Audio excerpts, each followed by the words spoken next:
Welcome to the D&D world. Hello everybody, this is Dave on CRPG Dungeons & Dragons Night. I got Jasmine with me on Discord, and of course Cass is right behind me here on the desk. Got a little bit of a setup here. I now have this little thingy here on this side, this little thingy here, which leads right to my YouTube channel for you guys. And right now we're going to continue with the manual reading, although this isn't technically the manual, this is the Adventurer's Journal for Champions of the Krynn. Everything alright over there? Yeah, hi. Yeah, it sounds like you got like a giant bumblebee flying with your mic over there. Oh, here. Let me turn down my fan. Sorry. No problem. No problem. I'll just ridicule you later off camera, like a jerk. And so anyway, she's gonna help me out here because I'm not as familiar with Advanced Dungeons & Dragons as she is. So if I have any questions, she's here to help me out with that, and if she wants to throw anything in, she can do that too. I read the manual a couple weeks ago before the trip, and well, I wanted to read the Adventurer's Journal because the rest of the manual is in that. Because it tells you how to play the game, but it doesn't tell you any of the specifics about the game, such as the lore, the adventure you're going on. The only thing we're not going to read is the journal entries, tavern tales, or anything that might give away the story. But we will read some lore, we'll read the magic spells, and we'll also read character stuff for character creation and stuff like that. But we'll do our best not to read the wrong thing at the wrong time. With that in mind, we're going to go ahead and go to the first page here. Okay, so yeah, we're going to read Letter to the Circle of Knights, important geographic features of Northeast Ancelon. Player races of champions and Krynn, ability scores, character classes, alignments, building a successful party, why these guys, combat, magic, deities, good aligned gods, neutral aligned gods. Now with Krynn, gods is a very important thing. I remember that from the novels at least, that they were very into their deities. Creatures of Krynn, magical treasures. We will not read journal entries, and we will not read tavern tales. We will read the spells, which looks to go up to 4th level. We may go through some of the charts here. But yeah, there's 2 chapters we will not read, and that will be the journal entries and the tavern tales. And we're not going to read the clue book. So, going on to Letter to the Circle of Knights. To the Circle of Knights, I, your humble servant, send you greetings. This missive is sent without the knowledge of my commandant and in violation of his orders. I take this action in full knowledge of the consequences it may bring upon me, and through the conviction that in doing so I fulfill my oath. The commandant has been acting strange as of late, as if afflicted by some dark spell. I know that information of evil portent has been forwarded to your august body as required by our charter. Many of our most faithful followers have died suddenly and mysteriously within this last fortnight.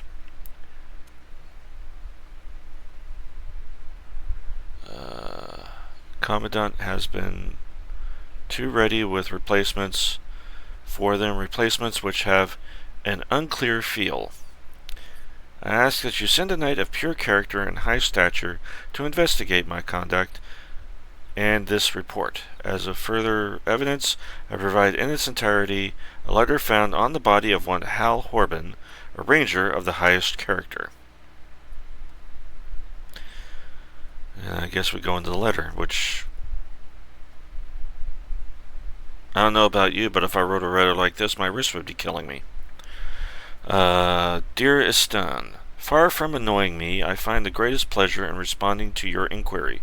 Dear brother, it has been some time since I have turned my mind to the scholarly histories in which I formerly delighted. Your questions regarding the relationship between the War of the Lance and these outposts provide a welcome diversion from my normal duties. But first, a bit of background. Oh God, we're having a lore dump. Okay, everybody, brace yourself. Lore dump incoming. Ansalon is a small continent stretching from the Arctic to the equatorial climates in the southern hemisphere of the world of Krynn.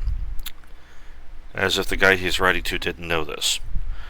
It was across the face of this troubled land that the War of the Lance raged in years past and brought our company to its present unhappy fate.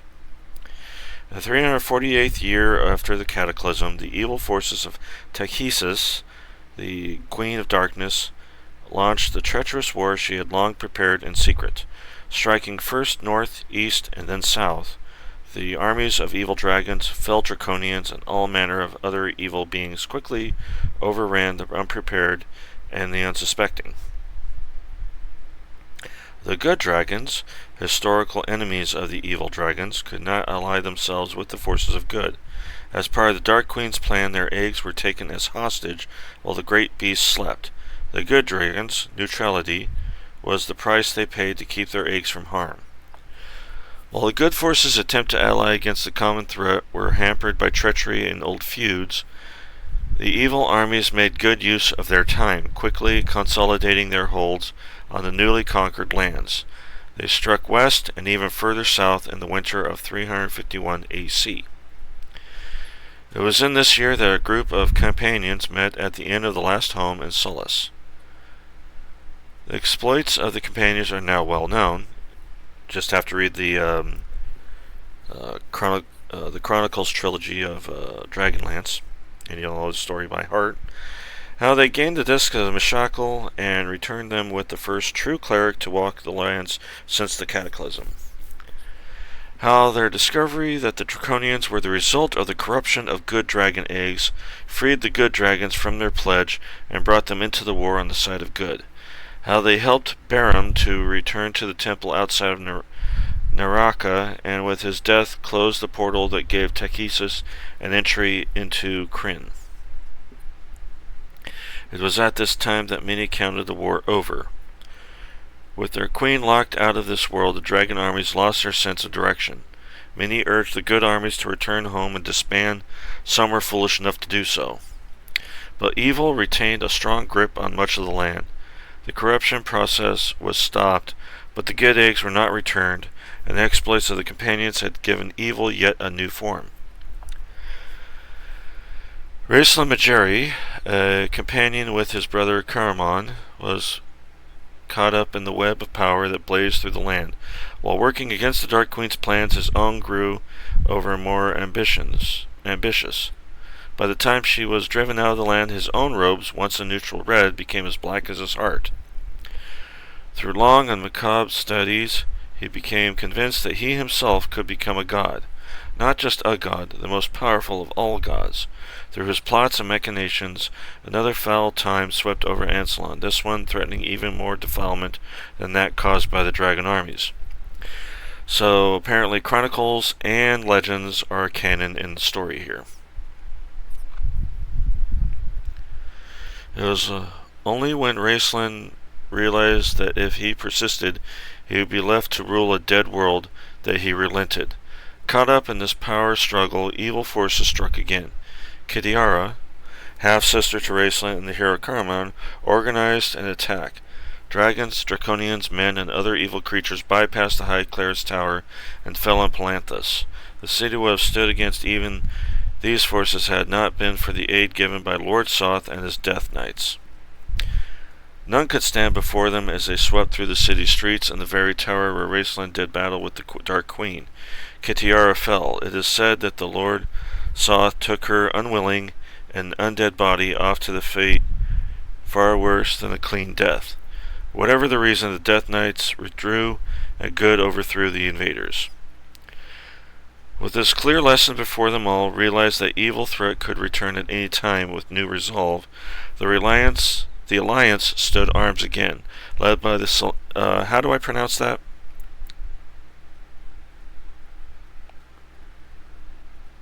Solanic? Because I know there's some occasions where the M or the N is silent, but I don't know if you pronounce it with this one for Solanic or Solamnic. I might have turned down my mic too low. Did you hear me? You said it right. I said it right? Solamnic? Yeah, yeah.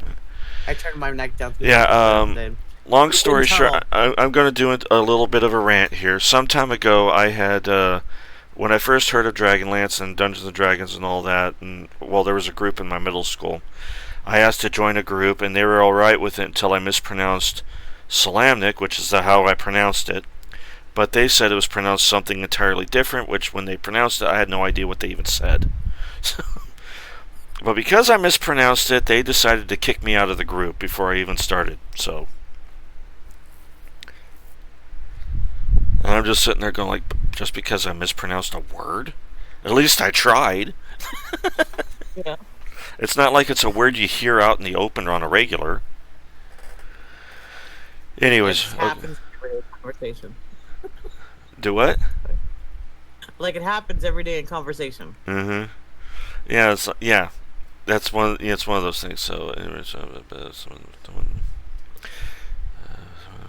I'm trying to find where I left off. Oh, there I am. Okay. Led by the Solanic Knights, the good forces smashed the remaining dragon armies. In a long and bitter campaign, the eastern lands were freed. The city of Sanction fell to a bloody siege. Evil was routed, and its followers driven deep into hiding. So as not to be caught unprepared again, the knights established outposts, like this one, throughout the eastern lands. With that, the army withdrew, and save for the knights, were largely disbanded. All depend on our outposts.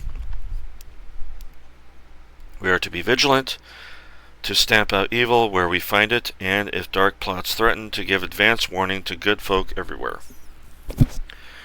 For all of the confidence many felt when Sanction fell, things are not as they could be. Many of the good dragon eggs remained lost. Lord Soth stays secure and apparently untouchable in his fortress, although he provides no aid to the dragon armies in this last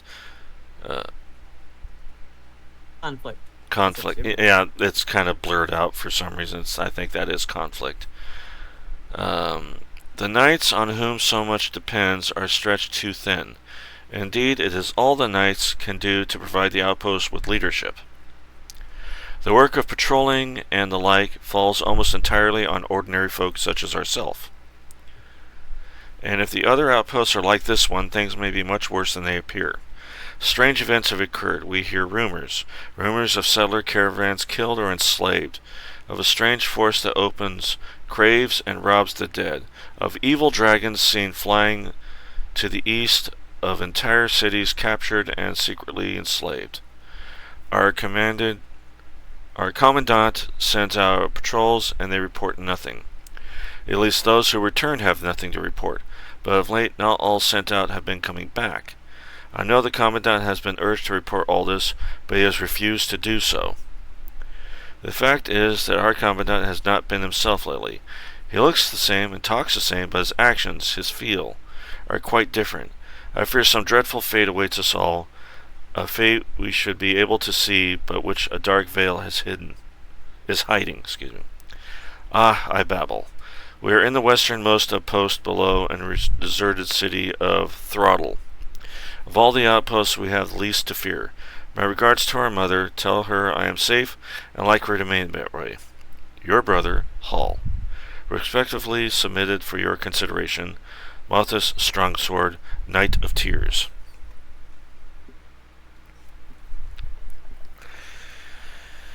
Okay, so... there's Throttle, as he had mentioned, Gargath, Krynn, Jellic, Naraka, and Sanction. Important geographic features of northeast Ansalon. The territories in the game are those that are overrun by the evil armies during the War of the Lance, or were occupied by evil beings before that war. Throttle was the capital city of the Hobgoblins. Naraka was the special city of Takhisis, and her temple was located near it. Sanction was a pre-cataclysmic city that was the base operation for the dragon armies. Krynn was the capital city of the ogres. Ogres have a city? The mountains near Jellic hold God's home. While these are now empty ruins, it is rumored that an area sacred to the true gods exists somewhere in these mountains. The lands are largely empty, save for the few settlers. The city of Sanction is the only area that has come close to its pre-war level of settlement. Okay, the player races and champions of Krynn. There are 7 races described below. 7, okay. From which you may construct your player characters. Each race has different talents and limitations. That goes without saying. The range of ability scores by race charts on page 56 lists each player race's limits on ability scores. There are charts and tables in the appendix at the back of the journal that summarizes the abilities and class limitations for the different races. Non-human characters can combine character classes and may also have additional special abilities. Starting with Hill Dwarves are a stubborn and rough race of sturdy workers and craftsmen. They are especially resistant to magic and poison. During combat, dwarves receive bonuses when attacking goblins and hobgoblins, and are adept at dodging the attacks of ogres and giants. Dwarves can be fighters, thieves, rangers, clerics of reorcs, or mixed classes. Mountain dwarves are somewhat clannish and more refined than their hill dwarf cousins. Otherwise, they are nearly identical. Mountain dwarves may be fighters, thieves, clerics of reorcs, or mixed classes. Sylvanesti elves, aka high elves, are a tall, arrogant, and long-lived race. They are nearly immune to sleep and charm spells and are adept at finding hidden doors. Well, that's different in comparison to later editions where they flat out say that high elves are just flat out immune to sleep spells. Oh, they put them as immune because they're supposed to have like a 10% chance. Yeah, this one is, it says nearly immune and to charm spells. But yeah, no, I think it was like 4th edition, it was just flat out straight that way.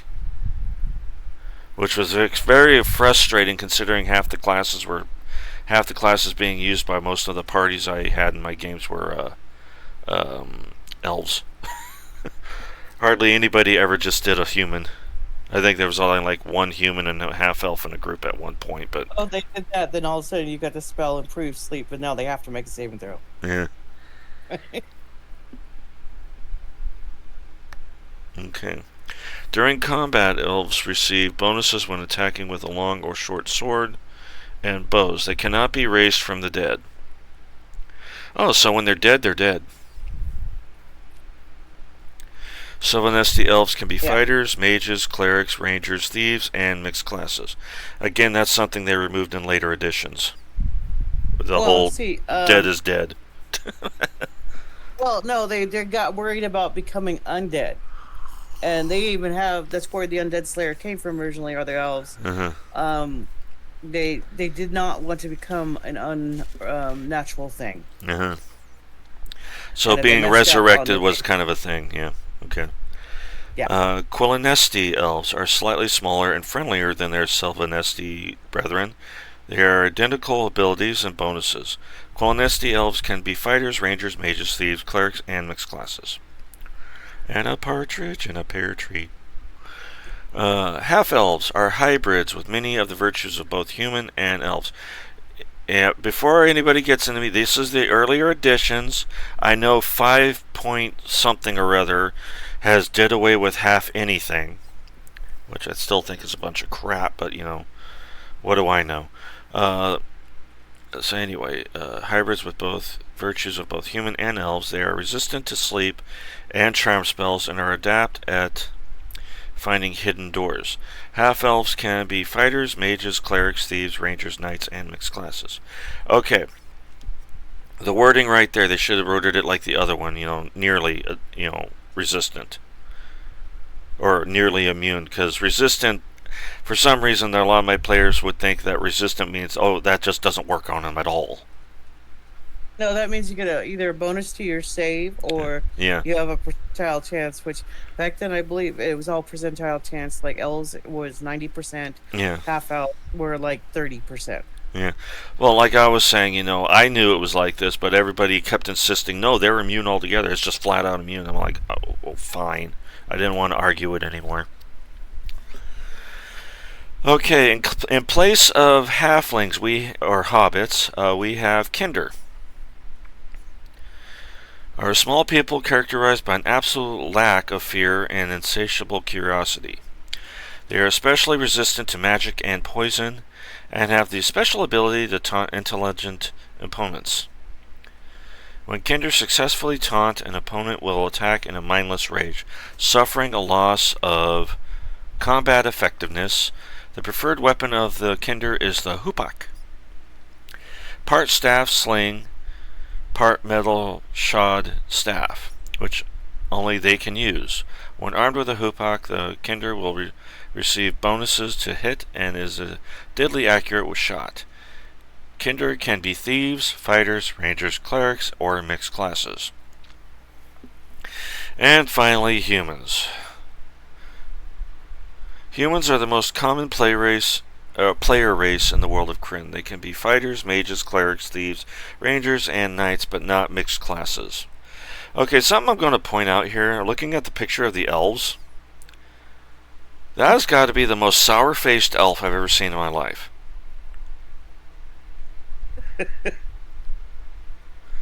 I mean, look at her. She is pissed. Like, stop trying me. There's no way she's a natural blonde. I'll be back in a minute. Okay, I'm going to continue reading, but yeah, just hop on in if you feel like you need to. Okay. Ability scores. Every character has 6 randomly generated ability scores as explained below. But I can roll my dice for this one just like I did when I already tried it out. These scores fall within a range of determined by the race and class of the character. See the range of ability scores by race table on page 56. For humans, that ranges from 3, low, to 18, high. Depending on the character class, one or more of these abilities will be a prime requisite. A prime requisite is an ability especially valuable to a given class. Strength for fighter, wisdom for a cleric, etc. Characters receive bonus experience points when their prime requisite scores are at or above a certain number. 16 is most instances. When the scores are generated, non-human characters may receive modifiers to the basic ability score to reflect differences between the races. Dwarves, for instance, get a +1 constitution bonus and may have a maximum constitution of 19 instead of 18. When a character is generated with the Create or New Character command, all racial modifiers are calculated automatically. Excuse me. He had his paw on my coffee handle. Didn't mean to bug you, bud. Go back to sleep. Strength, STR, is the measure of a character's physical power. Fighters, rangers, and knights with an 18 strength also have a percentage value from 1 to 100. The maximum percentage value vary from race to race. Strength is most important for fighter-type characters, fighter, rangers, and knights. If 16 or higher, fighters receive a bonus of 10% additional experience points. Non-human fighters may have a lower maximum level of their strength as less than 18. The higher a character's strength, the more he can carry, the more likely he is to hit in melee combat, and the more damage he will do when he does hit. There's a strength table on page 56. I really think they want me to push me to look at the strength table on page 56, because they keep bringing up the tables on 56. Okay, intelligence, INT, is a measure of how well a character can learn. Mages with an intelligence of 15 or higher receive a 10% experience point bonus. Non-human mages may have a lower maximum level if their intelligence is less than 18.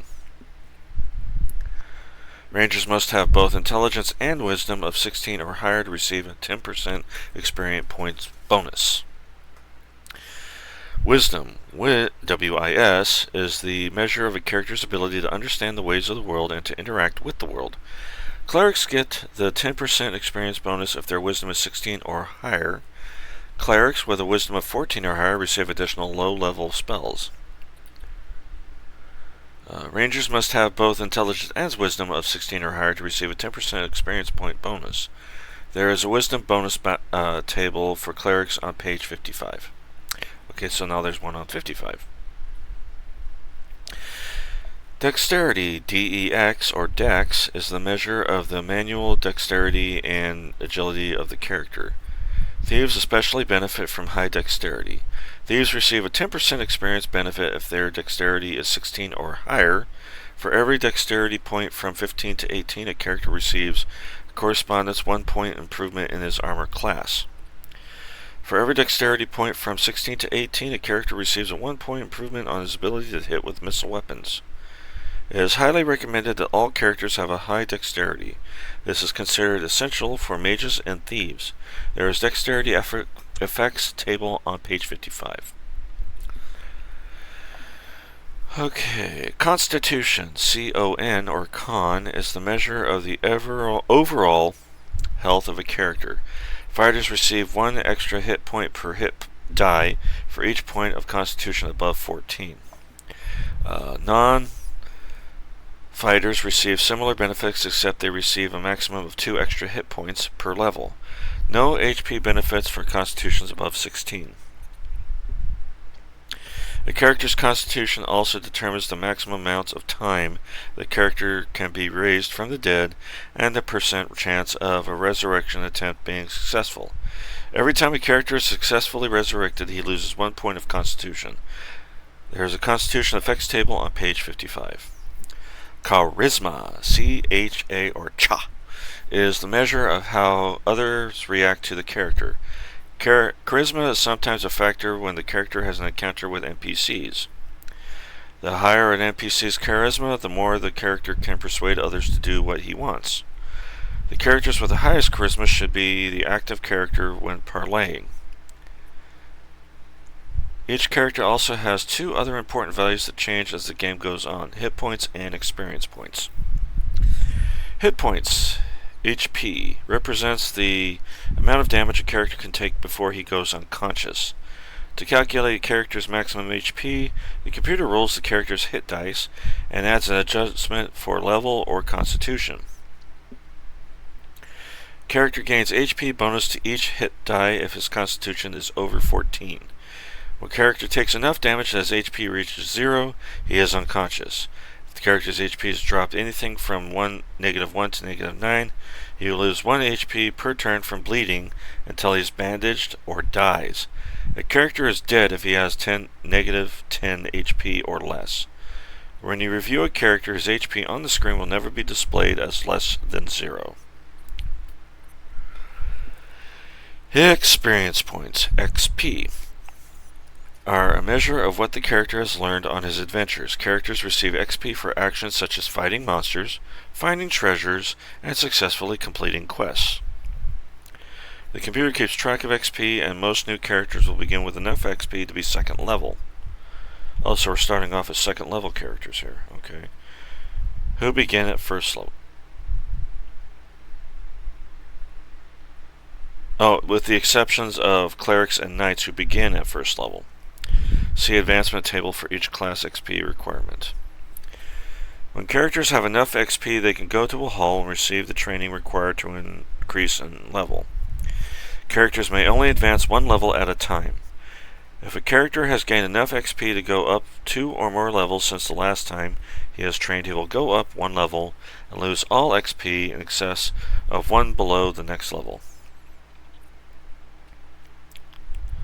Example, a 3rd level thief enters a training hall with 18,300 XP. He will leave as a 4th level thief with 10,000 XP.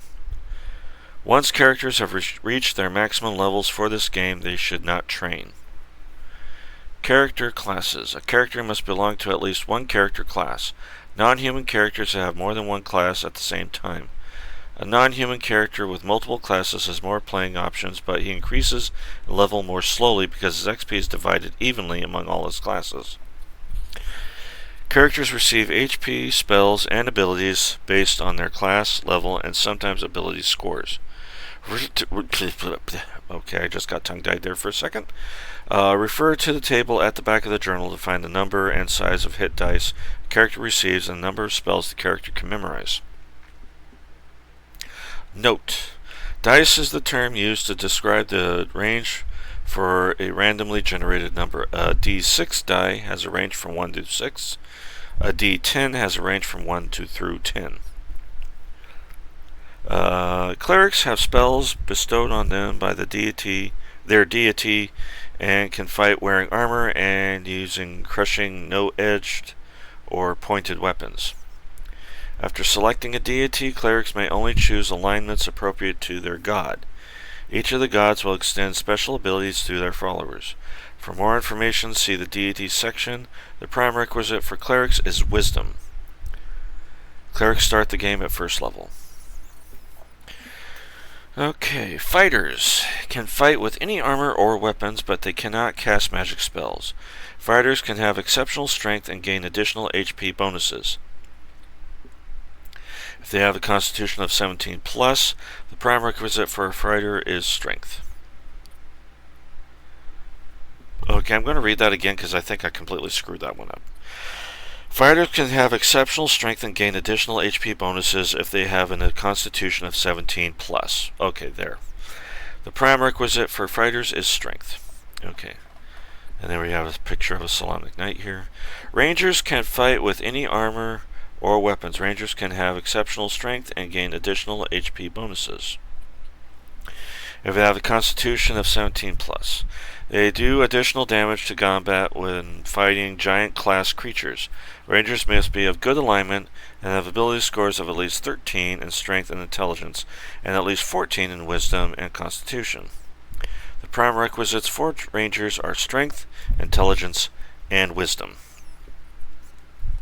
I'm going to have to write some of this stuff down later, because when I start making characters, I need to remember these numbers. Okay, Solomonic Knights are the pride of chivalric honor in the world of Krynn. The knights are divided into 3 orders: the Knights of the Crown, the Knights of the Sword, and the prestigious Knights of the Rose. All renowned for their bravery and skill at arms, knights begin the game with plate mail, long sword, and a shield, but very little money. Oh, so they already got their equipment. That's good. Knights must take a vow of poverty so that they tithe a large part of their money and treasures back to the order. Knights of the Crown will tithe 10% to their order whenever they enter an outpost. Knights of the Sword and Rose will give up everything except 20 steel pieces when they tithe. When Knights of the Sword or the Rose become 6th level, they gain the ability to cast some clerical spells. Oh, that's a new one. If a knight of either of the first 2 orders, Crown or Sword, is of sufficient level and has high enough ability scores, he may petition the next higher order for admission. Prime requisite for knights are strength and wisdom. Note: knights receive XP bonuses for doing knightly deeds and not for having prime requisites. They begin the game as first level characters. I gotta read that again. Knights receive XP for doing knightly deeds and not for having prime requisites.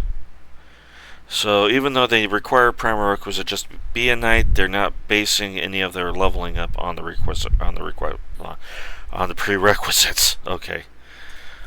Okay, to petition to join the Knights of the Sword, a knight must have the following minimum ability score: a strength of 12, an intelligence of 9, a wisdom of 13, a dexterity of 9, and a constitution of 10. To petition to join the Knights of the Rose, a knight must have the following minimum ability score: strength of 15, intelligence 10, wisdom of 13, dexterity of 12, and a constitution of 15. Okay, mages, as opposed to magic users, have the powerful spells but can use no armor and few weapons. They can only memorize these spells available in their magical grimoires, personal spellbooks, or use scrolls. In the world of Krynn, the power of the mage is moderated by the 3 moons. Mages are divided into 3 orders based on alignment. Each alignment has its own order, strengths, abilities, and moon. The mage's power fluctuates with the cycles of the moon that influences his order. For more information on the orders and moons, see the magic section at page 15. We'll be getting there, I promise. The prime requisite for mages is intelligence.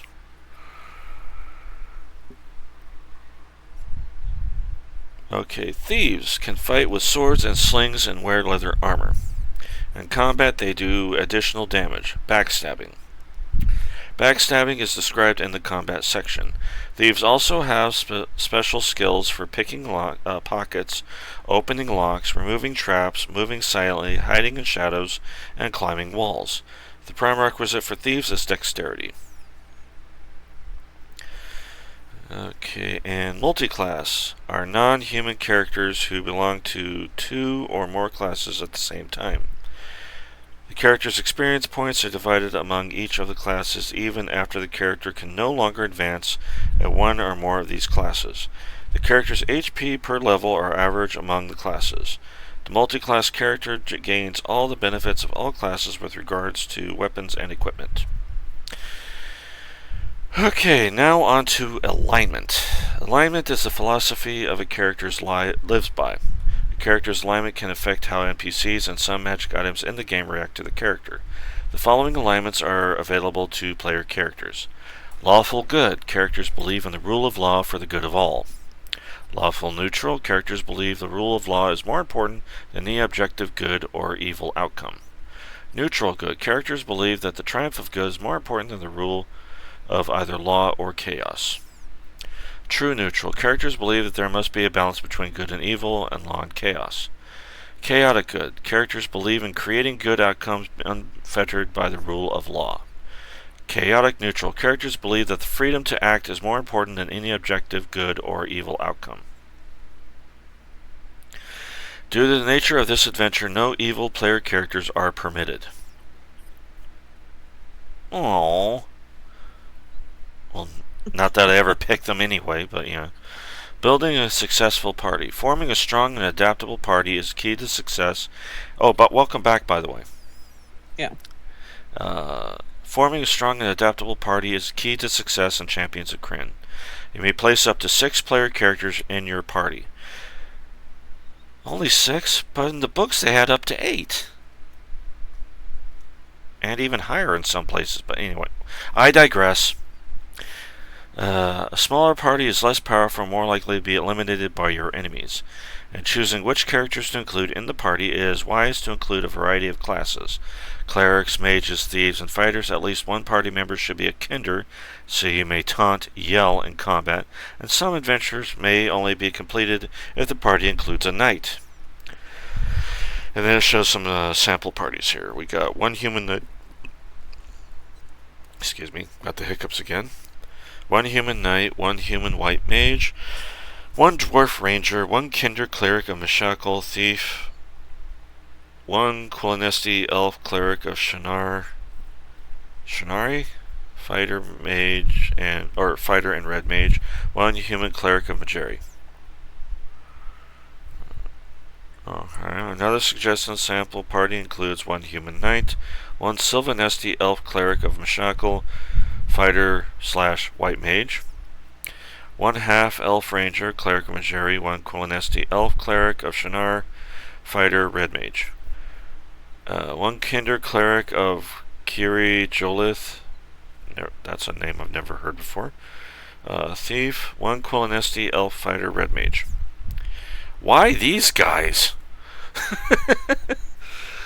I like how they question it. Why these guys? Cleric/fighter/mage. The cleric-fighter-mage is the ultimate multi-purpose character. Cleric-fighter-mage can cast both mage and cleric spells while wielding the armor and weapons of a fighter. Main disadvantages of a cleric-fighter-mage is that as a triple-class character, they advance in levels quite slowly.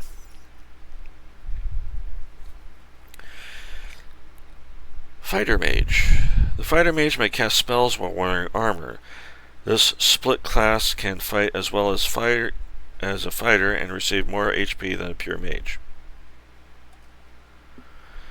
Okay, Cleric Thief. A cleric thief has more HP and better armor class than a pure thief. As a cleric, the cleric thief, which, by the way, that is such a contradiction in the title right there. A cleric thief. It depends on the god you're with. If you're in the realms, there's Mask. Mask does both. Can do both. Uh-huh. North mythology, there's Loki, because a god of tricksters and thieves. Uh-huh. It depends on where you're at and what deity you're following. Well, I got to remember that in Catholicism there is a patron saint of prostitutes. So. Yes. So I got to remember, have that mindset. Okay. A cleric thief has more HP and a better armor class than a pure thief. As a cleric, the cleric thief can cast healing and support spells, allowing the character to perform double duty as both the party thief and additional healer. Thief status permits the powerful backstab attack, which is described in the combat section.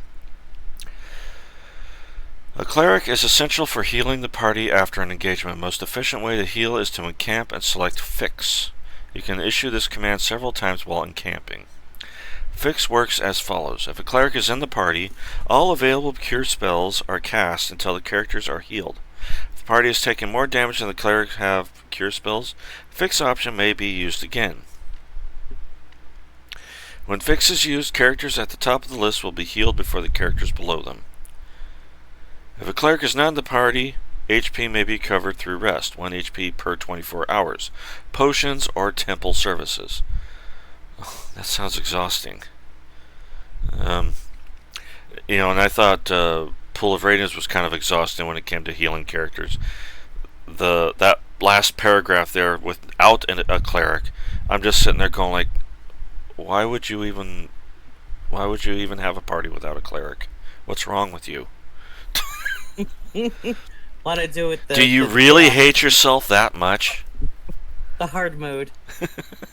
Yeah, hard mode. Rangers. Rangers normally start the game with more HP than other fighter types. They do extra damage versus giant type monsters. Knight. Knights are powerful fighters and are necessary to complete some quests.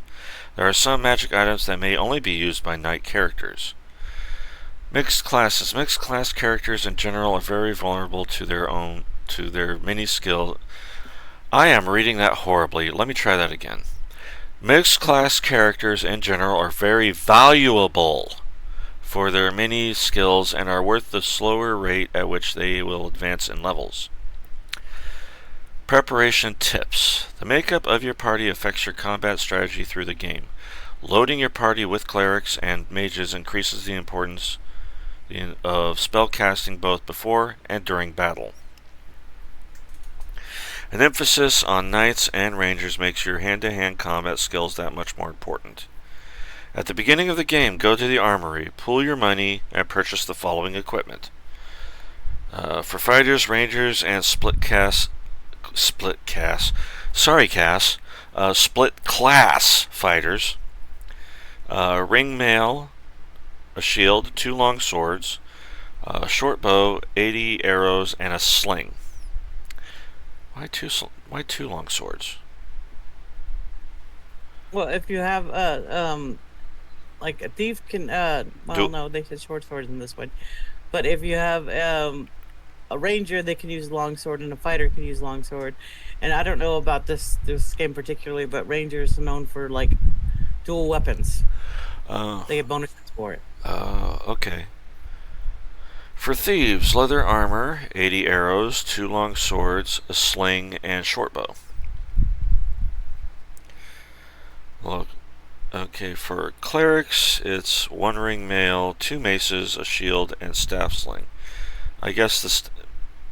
It's for breaks. Yeah. They have that in this one? That's what it looks like. Why would you have a backup? Yeah, because Pool of Radiance, I don't think I've ever run into that problem.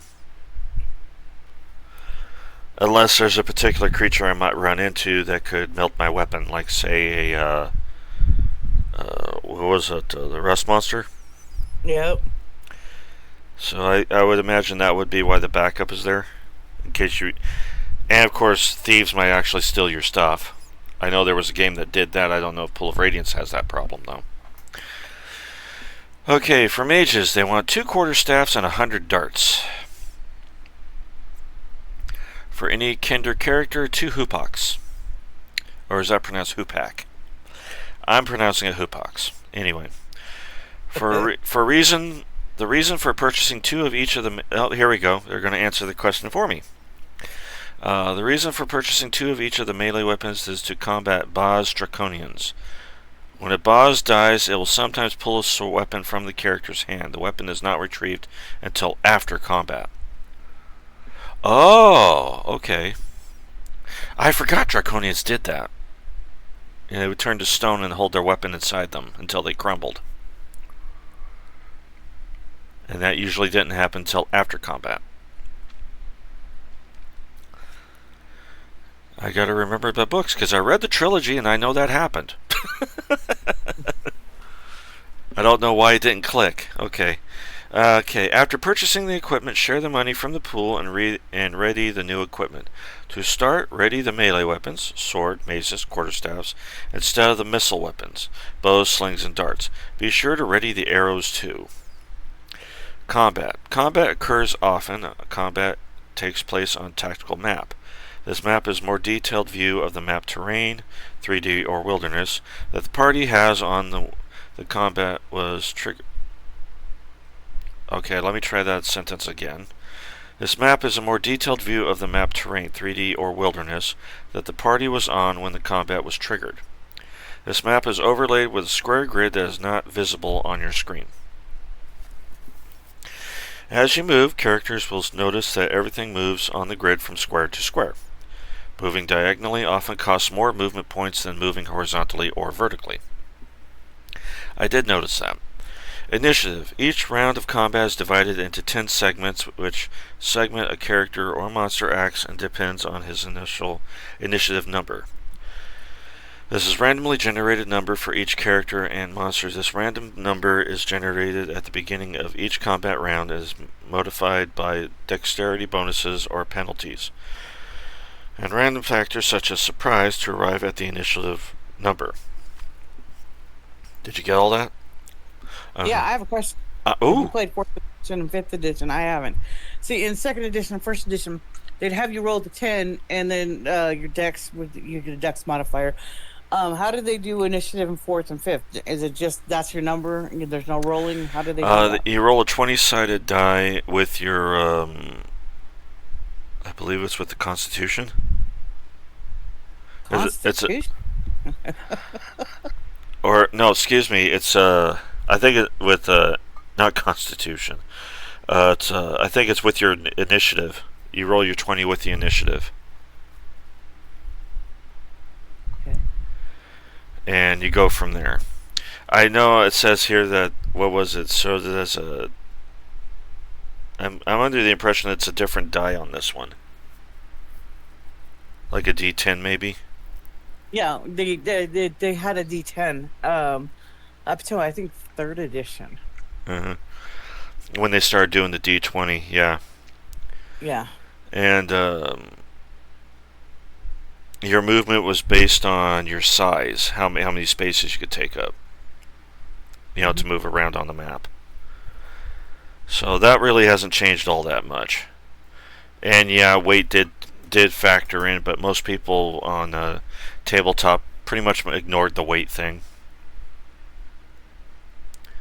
Well, I did to a point, but if they're trying to haul a dragon's hoard or some massive treasury, weight, the max weight, I would have to put in effect.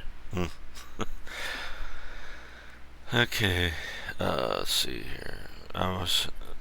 Okay, sometimes a character will act in segment 10 of one round and segment 1 in the next, appearing to act twice in a row. This is especially common if you use the delay command. The delay command is given that character's action will be delayed until segment 10. What are we talking about segments for? Okay. I think I lost... Oh yeah, it's broken into 10 segments, okay. Whatever. In combat, the player controls the actions of a PC. The computer controls the actions of the monsters, NPCs, and PCs set to computer control with the auto command. I never auto command. If I can't control all the if I can't control anything like the control freak I am, I don't want to play. Each character's ability in combat is defined by his THAC0, damage, and AC. AC, a character or monster's difficulty to be hit, is represented by its armor class or AC. The lower the AC, the harder it is to hit the target. Nowadays, it's the higher the AC. Yeah, they reversed it. AC is based on the armor or a character's wearing plus dexterity bonus. Some magic items will help a character's AC. THAC0. Oh boy, my favorite word. The character's THAC0 represents his ability to hit enemies in melee or with missile fire. THAC0 stands for To Hit Armor Class 0. This is the number a character must roll equal to or greater than to do damage on a target with an AC of 0. The lower the THAC0, the better the chance to hit the target. Note, the generation of random number is often referred to as a roll, determining if an attack hit. The number generated is from 1 through 20. An attack is successful as the random number is greater than or equal to the attacker's THAC0 minus the target's AC. THAC0 may be identified by range, attacking from the rear, magic weapons, and magic spells, among other things. Example. Here we go. We're going into the maths now. A fighter with a THAC0 of 15 attacking a monster with an AC of 3 would need to roll a THAC0 15 minus 3 equals 12 plus.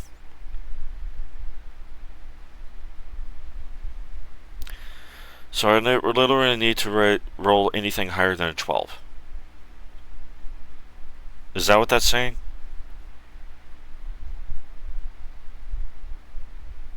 Hello?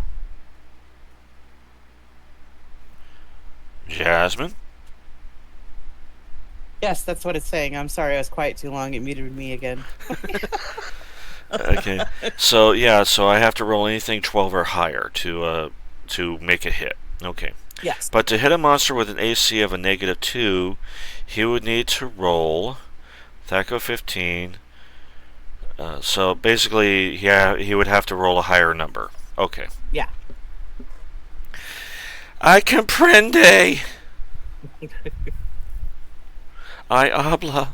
Okay.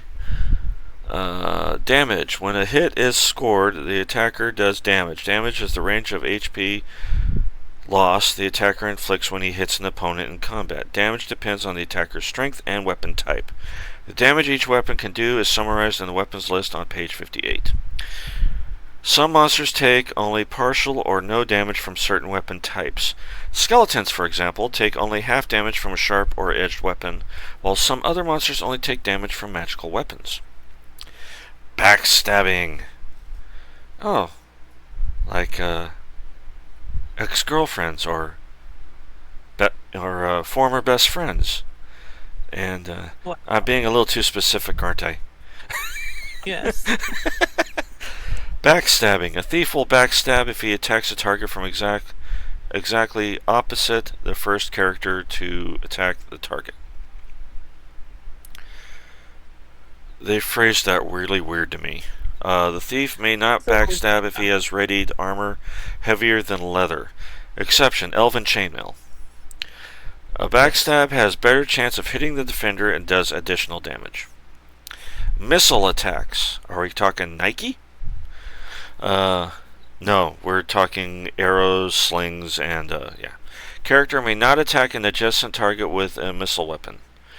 We know that one. A character may attack an adjacent target with a thrown weapon. A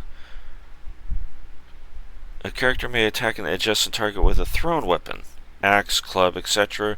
Or a hupok. Kinder only. Okay. But what about darts? Because I've noticed that in Pool of Radiance I wasn't able to attack with darts at close range. Maybe they changed it up for this one. Well, a dart is a dart. You can still stab someone without throwing it. Yeah, but yeah, in the in Pool of Radiance, it wouldn't let me do that with the darts. I had to be at a distance if it was to work. Yeah.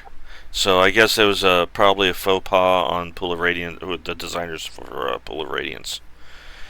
Because there's certain leather armor I've noticed that even though it says in like other manuals that they should be thieves should be able to wear studded armor, studded leather armor.